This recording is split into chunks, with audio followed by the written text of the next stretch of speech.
class. My name is Mankanta. I am studying second class.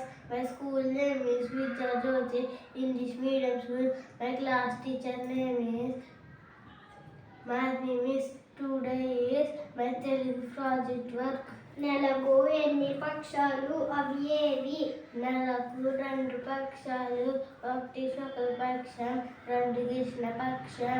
ఇప్పుడు పేర్లు: పాడ్యమి, విధియ, తదియ, చవితి, పంచమి, షష్ఠి, సప్తమి, అష్టమి, నవమి, దశమి, ఏకాదశి, ద్వాదశి, త్రయోదశి, చతుర్దశి, పౌర్ణమి లేక అమావాస్య. ఉగాది ఎప్పుడు వస్తుంది? ఉగాది చైత్ర మాసంలో మొదటి రోజున ఉగాది వస్తుంది. తెలుగు నెలల పేర్లు: చైత్రం, వైశాఖం, జ్యేష్టం, ఆషాఢం, శ్రావణం, భాద్రపదం, ఆశ్వీజం, కార్తీకం, మార్గశిరం, పుష్యం, మాఘం, పాల్గొనం. Thank you sir.